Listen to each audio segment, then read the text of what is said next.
Vamos a tener la lectura de la palabra de Dios en el Evangelio según San Mateo, capítulo 8, versículos 1 al 17. Dice así la palabra del Señor.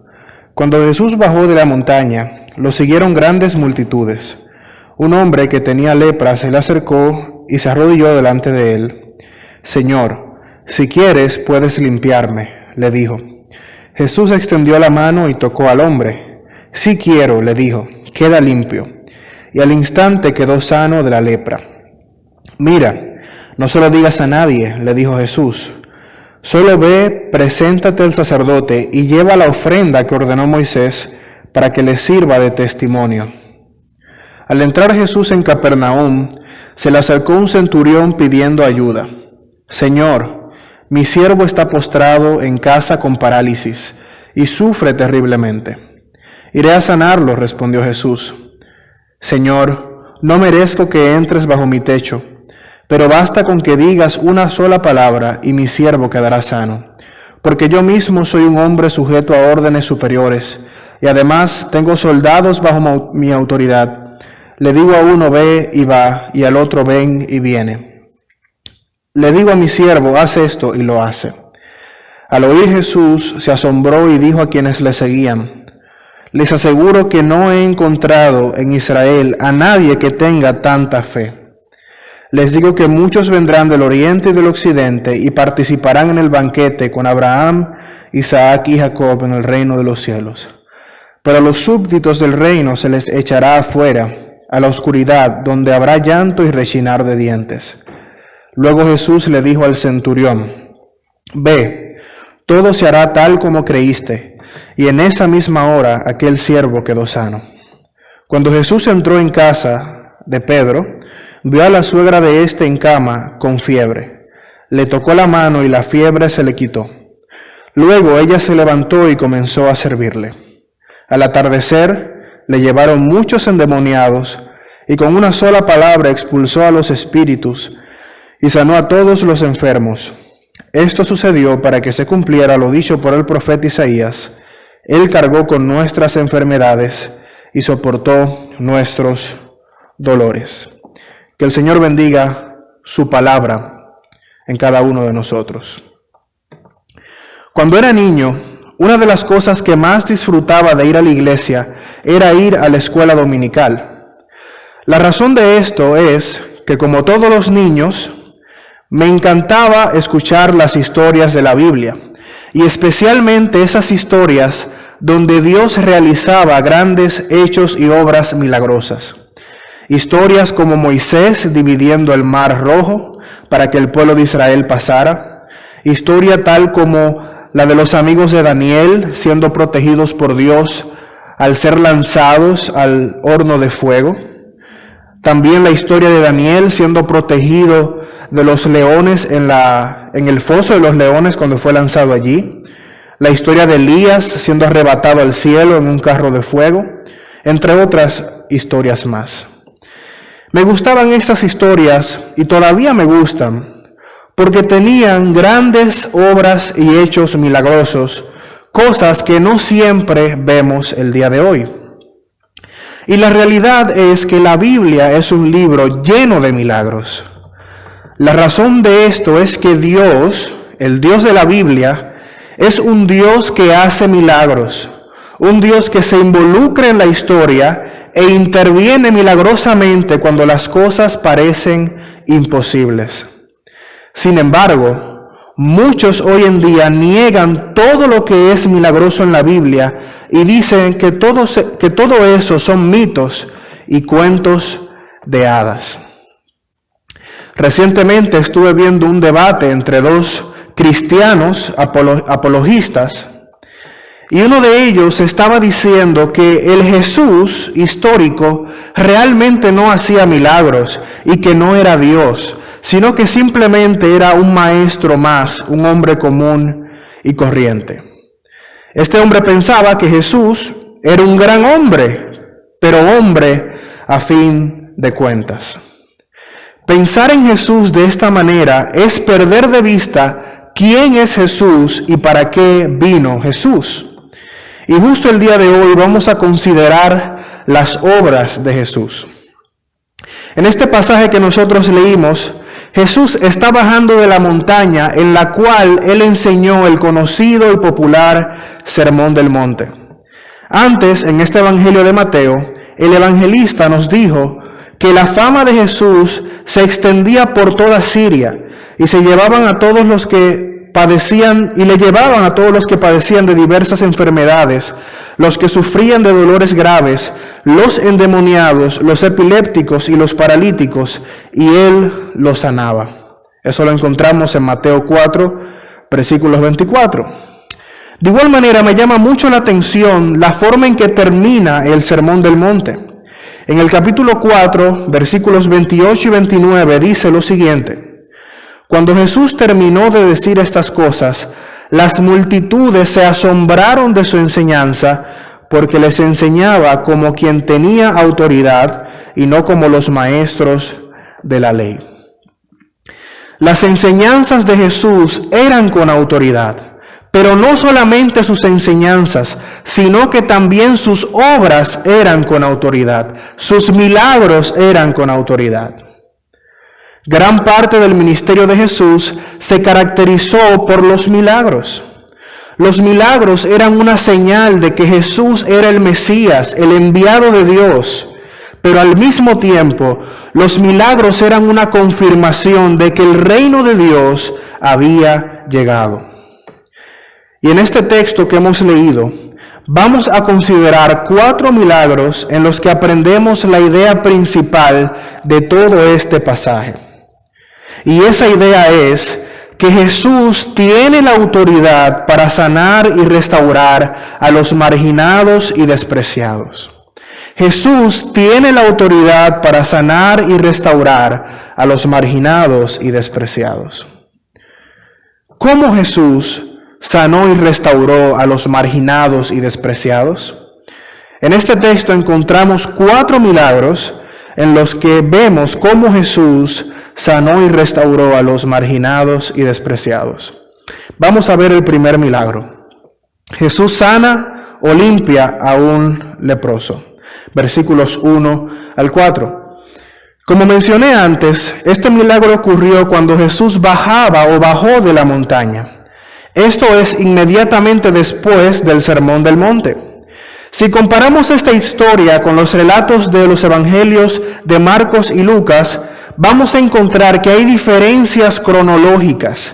Sin embargo, la razón de esto es que Mateo no estaba tan interesado en la cronología de los eventos, sino que estaba interesado en los temas.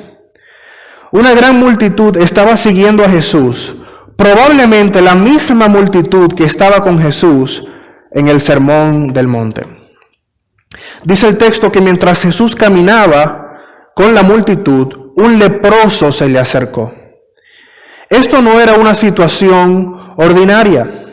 Por lo general, los leprosos no se acercaban a las personas porque ellos eran considerados ceremonialmente impuros y tenían que estar separados de las personas a unos 6 pies o 2 metros de distancia. La lepra era una de las peores enfermedades del mundo antiguo. Las personas que tenían lepra estaban confinadas a una vida realmente triste y a una muerte lenta y dolorosa. Un comentarista de la Biblia llamado William Berkeley, hablando acerca de la lepra en esos tiempos, él dice lo siguiente: la lepra podía comenzar con la pérdida de toda sensación en alguna parte del cuerpo. Los troncos nerviosos se afectaban, los músculos se debilitaban, los tendones se contraían hasta que las manos se cerraban como garras. Luego seguía la ulceración de las manos y los pies. Luego venía la pérdida progresiva de los dedos, de las manos y de los pies, hasta que al final una mano completa o un pie completo se perdía. La duración de este tipo de lepra era de 20 años hasta 30 años. Era una especie de muerte lenta y progresiva que hacía que una persona muriera lentamente. Un leproso era aislado de la civilización y debía vivir completamente solo. Según el Antiguo Testamento, en la palabra de Dios, un leproso debía ser separado de la comunidad de Israel y debía vivir aislado de todas las demás personas sanas. La razón de esto era que la lepra era una enfermedad incurable y muy contagiosa. Estas personas estaban totalmente separadas de las demás personas y no tenían la oportunidad de participar en la adoración a Dios. Eran considerados ceremonialmente impuros. Imaginen por un momento todo el sufrimiento que este hombre debía estar experimentando en su propia vida. Probablemente había sido separado de su familia, separado de sus seres queridos, no podía participar en el servicio de Dios. Estaba solo, estaba triste, sabiendo que iba a morir lentamente y con un sufrimiento terrible. No solamente esto, sino que también estas personas eran despreciadas por su condición, y lo peor de todo era que los religiosos de esa época miraban a los leprosos como personas que estaban padeciendo el juicio de Dios. Sin embargo, el versículo 2 nos dice que este leproso vino a Jesús y se arrodilló delante de él diciéndole: Señor, si quieres puedes limpiarme. Es interesante cómo algunas versiones antiguas de la Biblia traducen este versículo. Por ejemplo, la Reina Valera antigua dice: y he aquí un leproso vino y le adoraba. Este acto del leproso de arrodillarse a los pies de Jesús era considerado un acto de adoración. Este leproso posiblemente había oído hablar de los milagros y las maravillas que Jesús había hecho, y él sabía que Jesús era el Mesías prometido que la nación de Israel estaba esperando. Esto también es evidente en la forma en que llamó a Jesús. Él llamó a Jesús Señor, lo llamó Señor. Y esto posiblemente significa mucho más que la forma en que nosotros solemos llamar a las personas con respeto, Señor. Este hombre estaba afirmando que Jesús era Dios, que Jesús era el Señor, era el Hijo de Dios. Él estaba reconociendo el señorío de Cristo y vino en una actitud humilde hacia el Señor. La humildad de este leproso también es evidente en la petición que hizo el leproso. Él le dijo al Señor, a Jesús: Señor, si quieres, puedes limpiarme. Él sabía que Jesús tenía el poder para sanarlo, pero él apeló a la voluntad de Jesús. Él le dijo: Señor, si quieres, puedes limpiarme. Él sabía que Jesús podía sanarlo, pero él pidió por su voluntad para sanarlo. Él se acercó con la actitud correcta al Señor. Se arrodilló ante Jesús, lo llamó Señor, reconociendo que era el Hijo de Dios, y reconoció el poder de Jesús para sanarlo, y pidió que a su voluntad, apeló a su voluntad para sanarlo. ¿Cuál fue la respuesta de Jesús? El versículo 3 nos dice que Jesús extendió la mano y tocó al hombre, diciéndole: sí, quiero, queda limpio. Esto es sumamente poderoso. Jesús pudo haberlo sanado con simplemente haber dicho una palabra, pero él decidió tocar al leproso. En el versículo paralelo de Marcos capítulo 1, versículos 41, dice que Jesús fue movido a misericordia. Cuando Jesús vio a este hombre, él fue movido a misericordia. Él tuvo compasión de este hombre y tocó a este hombre leproso. En este tiempo era prohibido tocar a los leprosos porque hacerlo era considerado un acto de contaminación. Al tocar a un leproso, alguien se convertía en inmundo, en una persona contaminada. Solamente el tocar a un cadáver era considerado algo peor a tocar a un leproso. Pero el toque de Jesús era un toque transformador y sanador. El versículo 3 nos dice que inmediatamente su lepra fue limpiada. Este hombre vino a Jesús sin esperanza, con una enfermedad incurable, llevando la vergüenza y el desprecio que tuvo que soportar por su condición, pero ahora fue completamente restaurado por el toque de Jesús. Después que Jesús sanó al leproso, le dio instrucciones acerca de no decir nada a nadie, sino ir y mostrarse al sacerdote y ofrecer la ofrenda que Moisés ordenó como un testimonio para ellos. ¿Por qué Jesús le dijo esto? Probablemente porque esta era la forma en que este leproso podía reintegrarse más rápidamente a la vida comunitaria de Israel. Esto sería un testimonio tanto para el sacerdote como para toda la nación de Israel. No solo de que Jesús tenía el poder para curar a un leproso, sino también de que Jesús había venido para cumplir la ley, así como había dicho en Mateo 5:17. Y tal vez tú te estarás preguntando, ¿qué tiene todo esto que ver conmigo? Tiene mucho que ver.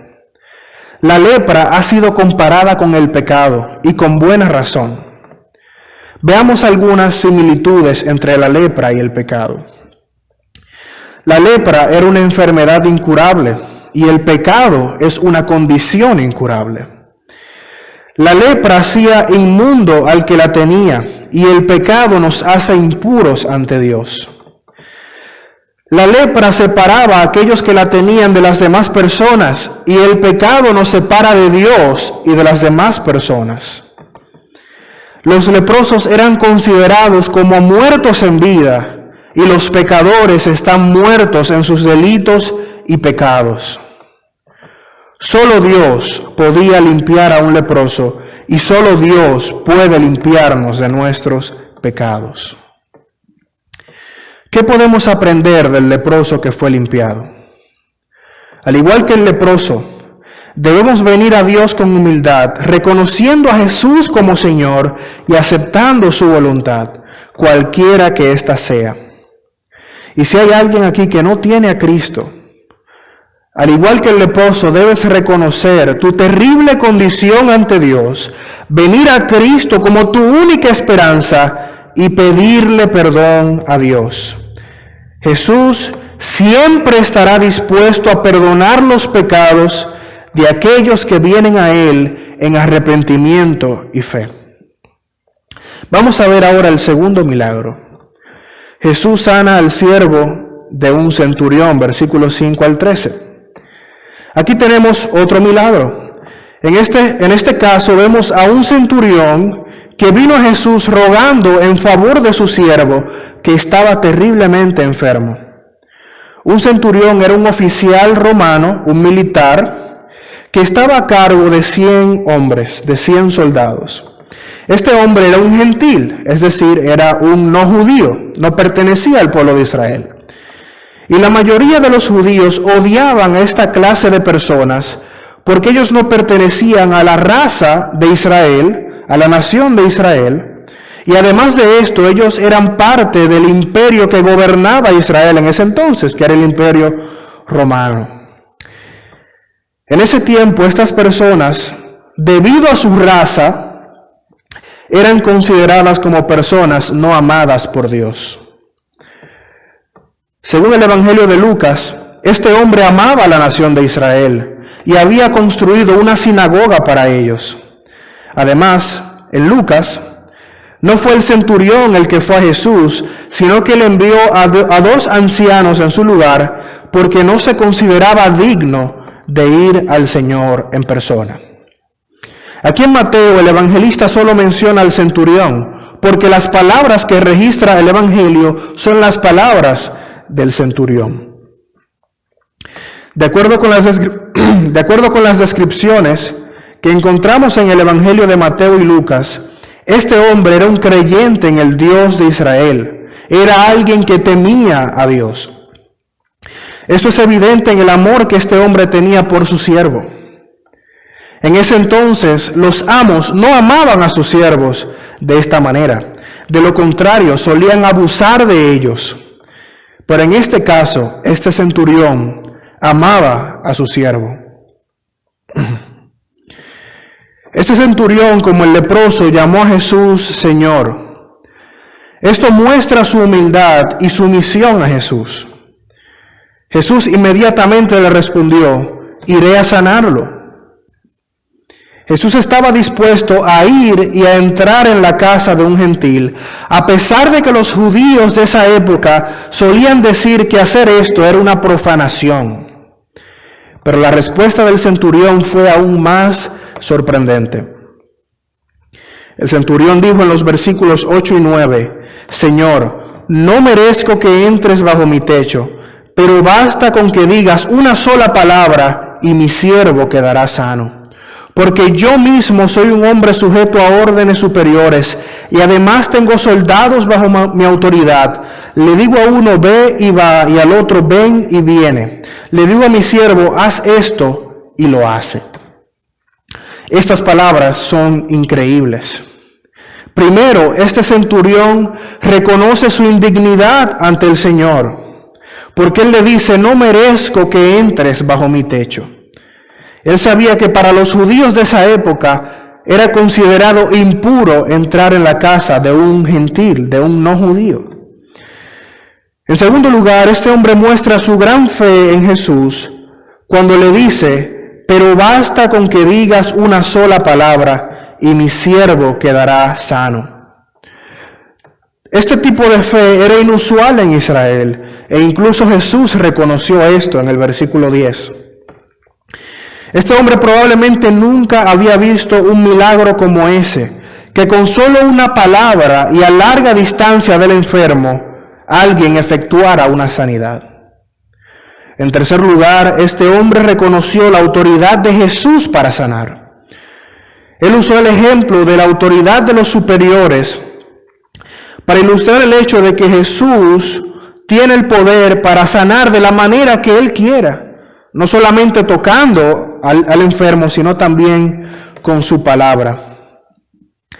Jesús se maravilló mucho cuando vio este tipo de fe.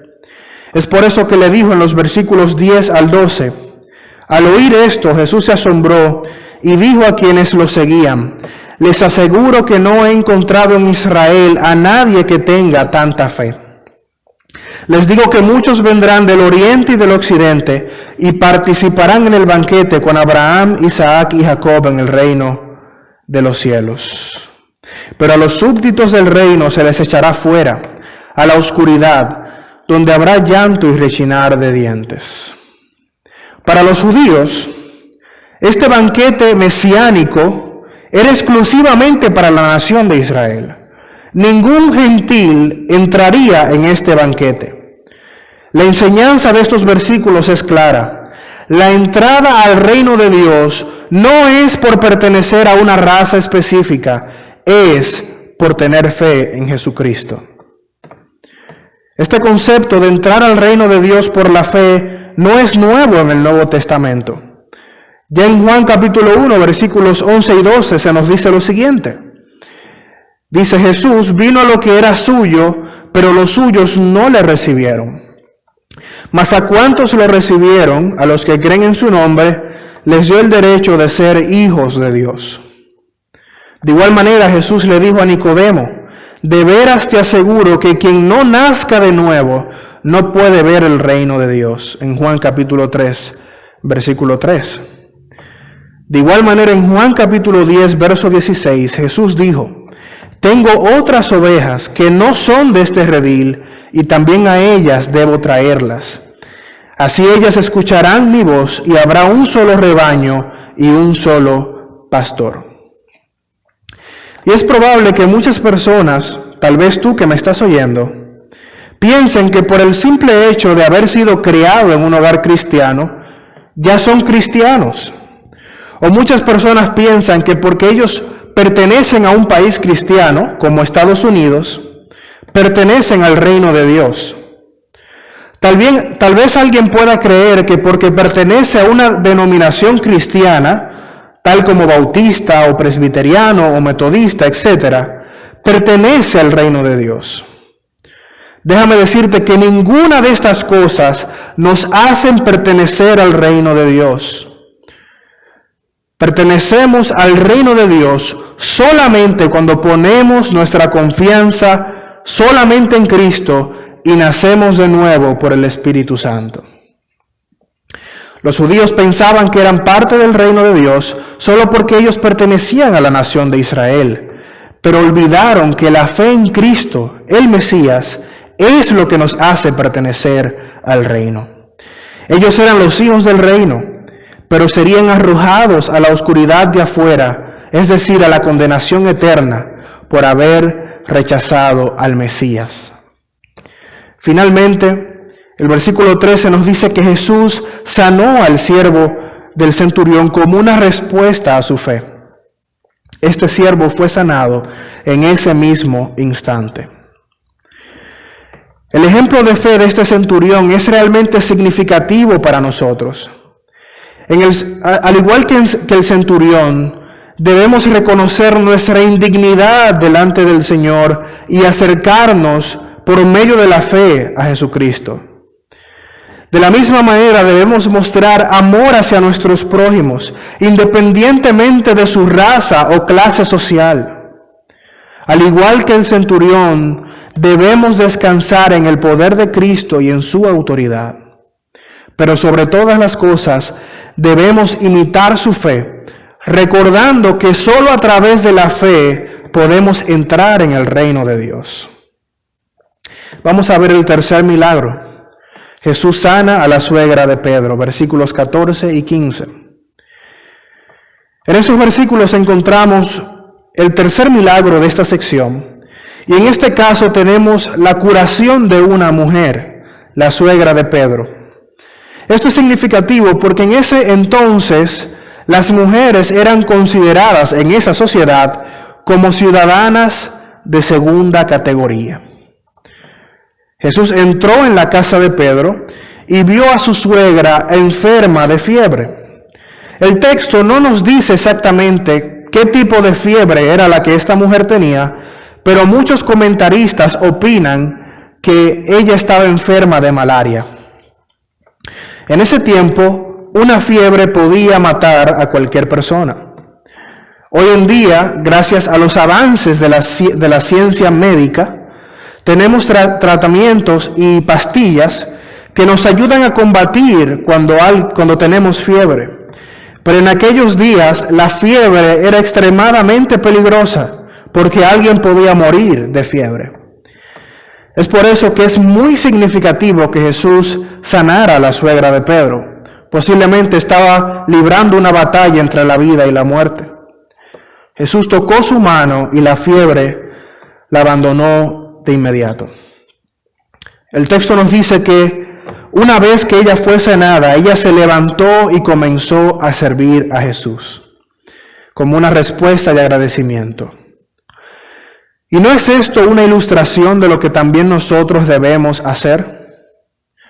Al igual que esta mujer, nosotros debemos responder a la obra de Dios en nuestras vidas, sirviendo al Señor. El servicio es la respuesta adecuada como agradecimiento a la obra que Dios ha hecho en nuestras vidas. Y vamos a ver el cuarto y último milagro de esta sección. Jesús libera y sana a muchos oprimidos, versículos 16 y 17.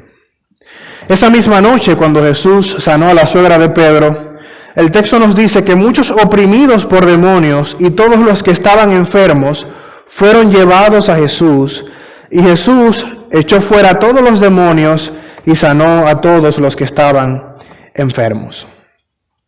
Como dijimos anteriormente, este tipo de obras era una demostración de que el reino de Dios había llegado. En Lucas capítulo 11, versículo 20, el Señor dice: pero si por el dedo de Dios echo fuera demonios, entonces el reino de Dios ha venido a vosotros.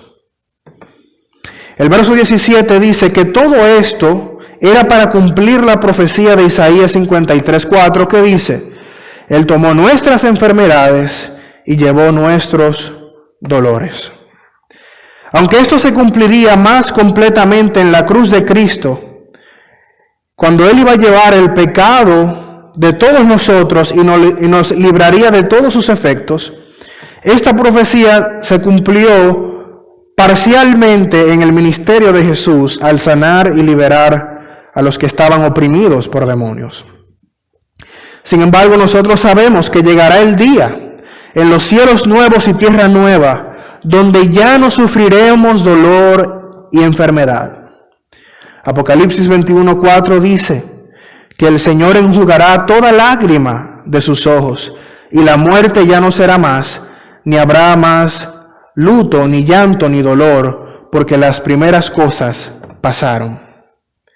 Y no quisiera concluir este sermón sin antes responder a la pregunta: ¿hace Dios milagros el día de hoy? La respuesta es un rotundo sí. Dios todavía hace milagros. Él es todopoderoso y Él puede sanar a los enfermos de la misma forma que Él lo hizo en el pasado. Sin embargo, debemos cuidarnos de dos peligros. El primero de estos peligros es pensar que la voluntad de Dios siempre es sanar y que cada vez que oramos por la curación de alguien, Dios va a sanar a esa persona. A veces, la voluntad de Dios no es sanar. A veces la enfermedad es permitida por Dios por un propósito que va más allá de nuestra comprensión, y debemos aceptar cualquiera que sea su voluntad. En esos casos, debemos hacer la misma oración del leproso: Señor, si quieres, puedes sanarme. El segundo peligro del cual debemos cuidarnos es ser escépticos acerca de los milagros y pensar que ya no suceden más. Muchas veces, al querer evitar el error de siempre andar buscando milagros, podemos caer en el otro extremo de pensar que ya Dios no hace más milagros. Debemos orar a Dios confiando que Él puede obrar un milagro y esperando con fe, pero siempre deseando que su voluntad sea hecha y no la nuestra. ¿Hace Dios milagros? Sí. ¿Siempre sana Dios a todos los que oran por sanidad? No siempre. ¿Puede Dios sanar a alguien de cualquier enfermedad? Por supuesto que sí, si su voluntad es esa. Cualquiera que sea la respuesta de Dios, podemos estar seguros de que sus planes son mejores que los nuestros. E incluso cuando Él nos permite pasar por una enfermedad o por el dolor, Él ha prometido nunca dejarnos ni desampararnos. Finalmente, ¿qué podemos aprender de todas estas historias? La enseñanza principal es que Jesús tiene autoridad para sanar y restaurar a los marginados y despreciados. Jesús nota a aquellos a quienes la sociedad margina y desprecia y los trata con compasión, así como trató con compasión al leproso y al centurión y a esta mujer. Debemos acercarnos a Dios con la fe del leproso, reconociendo el señorío de Cristo y pidiendo humildemente que se haga su voluntad. Como el centurión, debemos recordar que la entrada al reino de los cielos es a través de la fe. No es en virtud de nuestro origen racial o de nuestro estatus social, sino es en virtud de nuestra respuesta al Evangelio de Cristo, de si tenemos fe o no en el Señor Jesús. De igual manera debemos amar a nuestro prójimo, incluso cuando la sociedad trata de dividirnos por raza o por clase. Todos somos imagen de Dios y Cristo murió por cada uno de nosotros sin distinción. De la suegra de Pedro aprendemos que servir a Cristo es la respuesta correcta a la obra de Dios en nuestras vidas. Podemos orar a Dios pidiendo sanidad cuando sea necesario, teniendo fe en su poder de que Él puede hacerlo, pero al mismo tiempo siendo humildes y pidiendo que su voluntad sea hecha. Y si hay alguien que me está escuchando que no tiene a Cristo, déjame decirte que al igual que el leproso, tu condición te separa de Dios. estás muerto en tus delitos y pecados, y la única forma de salir es viniendo a Cristo en arrepentimiento y fe y aceptándole como tu Señor y Salvador. Vamos a orar para terminar. Gracias, Señor, por este tiempo en tu palabra, y permite que tu palabra pueda llegar a aquellos que no te conocen y traer salvación y edificación a aquellos que escuchan. En tu nombre, en el nombre de Jesús. Amén.